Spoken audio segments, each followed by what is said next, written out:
जय श्री कृष्णा, जय श्रीमन नारायण। मेरे भक्ति सागर चैनल में आप सभी भक्तों का स्वागत है।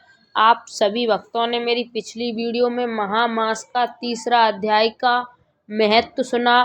इस वीडियो में महामास का चौथा अध्याय का महत्व, इसे पूरा सुनना। भक्त ज़्यादा से ज़्यादा शेयर करना। जय श्री कृष्णा।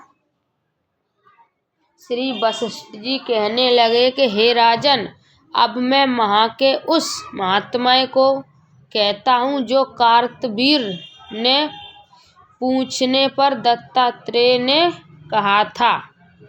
जिस समय साक्षात विष्णु के रूप श्री दत्तात्रेय सत्य पर्वत पर रहते थे, तब महर्षि मत ने राजा शेषाचुर से उनसे पूछा कि हे योगिनियों में श्रेष्ठ दत्तात्रेय जी, मैंने सब धर्म सुने, अब आप कृपा करके मुझे महामास का महात्म्य कहिए। तब दत्तात्रेय जी बोले, जो नारद जी से ब्रह्मा जी ने कहा था, वही माघ महात्म्य मैं तुमसे कहता हूँ। इस कर्म भूमि भारत में जन्म लेकर जिसने महा स्नान नहीं किया, उसका जन्म निफल गया। भगवान की प्रसन्नता, पापों के नाश और स्वर्ग की प्राप्ति के लिए महा स्नान अवश्य करना चाहिए। यदि ये पुष्ट व शुद्ध शरीर महा स्नान के बिना ही रह जाए तो इसकी रक्षा करने से क्या लाभ। जल में बुलबुल के समान, मक्खी जैसे तुच्छ जंतु के समान ये शरीर महा स्नान के बिना मरण समान है। विष्णु भगवान की पूजा न करने वाला ब्राह्मण, बिना दक्षिणा के श्राद्ध, ब्राह्मण रहित क्षेत्र, आचार रहित कुल, ये सब नाश के बराबर हैं। गर्व से धर्म का, क्रोध से तप का, गुरुजनों की सेवा न करने से स्त्री तथा ब्रह्मचारी, बिना जली अग्नि से हवन और बिना साक्षी से मुक्ति का नाश हो जाता है। जीविका के लिए कहने वाली कथा, अपने ही लिए बनाए हुए भोजन की क्रिया, शूद्र से भिक्षा लेकर किया हुआ यज्ञ तथा कंजूस का धन, ये सब नाश के कारण हैं। बिना अभ्यास और आलस वाली विद्या, असत्य वाणी, विरोध करने वाला राजा, जीविका के लिए तीर्थ यात्रा, जीविका के लिए व्रत, संदेह युक्त मंत्र का जप, व्यग्र चित्त होकर जप करना, वेद न जानने वाले को दान देना, संसार में नास्तिक मत ग्रहण करना, श्रद्धा बिना धार्मिक क्रिया, ये सब व्यर्थ हैं। और जिस तरह दरिद्र का जीना व्यर्थ है, उसी तरह महा स्नान के बिना मनुष्य का जीना व्यर्थ है। भ्रगघाती, सोना चुराने वाला, मंद्रा पीने वाला, गुरु पत्नीगामी और इन चारों की संगत करने वाला महा स्नान से पवित्र होता है। जल कहता है कि सूर्योदय से पहले जो मुझसे स्नान करता है, मैं उसके बड़े से बड़े पापों को नष्ट करता हूँ। महापातक भी स्नान करने से भस्म हो जाते हैं। महामास के स्नान का जब समय आ जाता है तो सब पाप अपने नाश के भय से काँप जाते हैं। जैसे मेघों से मुक्त होकर चंद्रमा प्रकाश करता है, वैसे ही श्रेष्ठ मनुष्य महामास में स्नान करके प्रकाशमान होते हैं।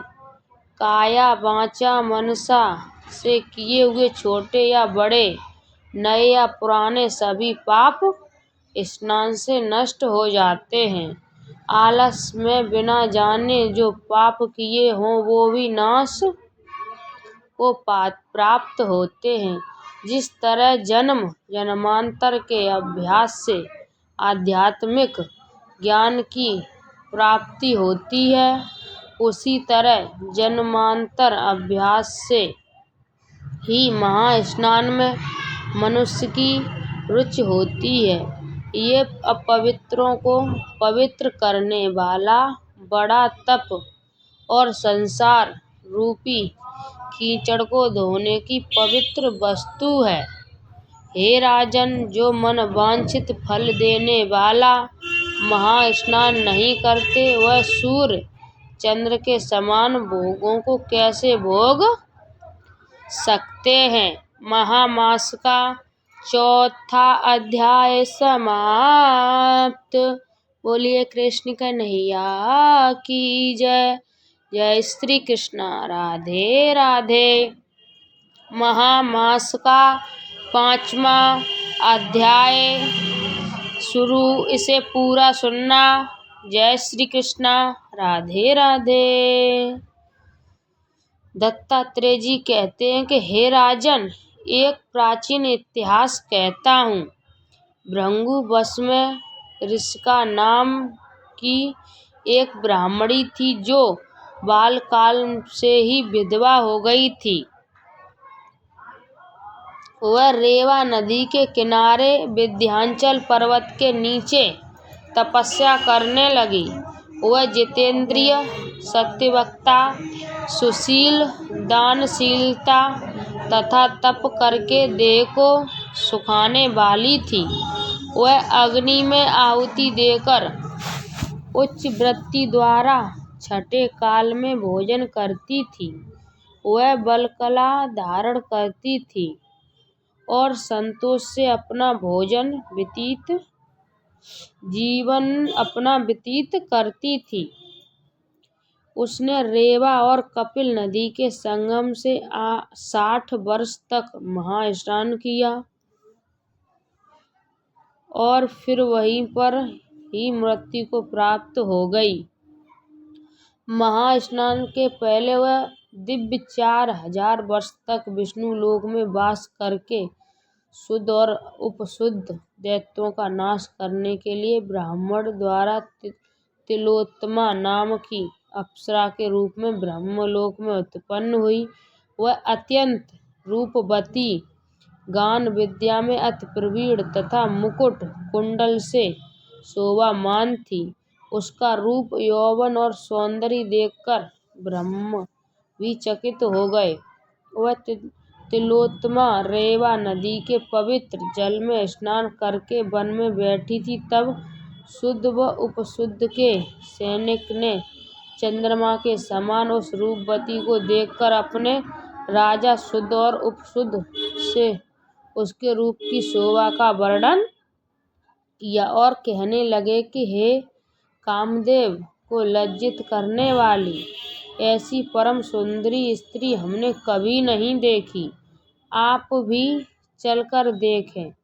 तब वह दोनों मंदिरा के पात्र रखकर वहां पर आए जहां पर वह सुंदरी बैठी थी, और मंदिरा के पान विहल होकर काम क्रीड़ा से पीड़ित हुए और दोनों ही आपस में उस स्त्री रत्न को प्राप्त करने के लिए विवादग्रस्त हुए और फिर आपस में युद्ध करते हुए वहीं समाप्त हो गए।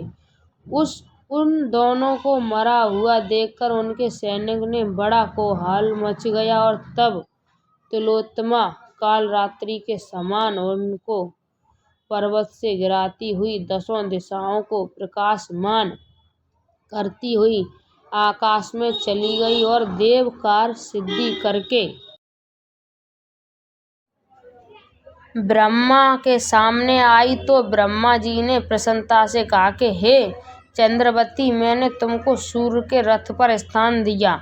जब तक आकाश में सूर्य स्थित है, नाना प्रकार के भोगों को भोगो सो। हे राजन, वह ब्रह्मांडी अब भी सूर्य के रथ पर महामास स्नान के उत्तम भोगों को भोग रही है। इसलिए श्रद्धावान पुरुषों को उत्तम गति पाने के लिए 7 महामास विधि पूर्वक स्नान करना चाहिए। महामास का 5वां अध्याय समाप्त। बोलिए कृष्ण कन्हैया की जय। राधे राधे। जय श्री कृष्णा।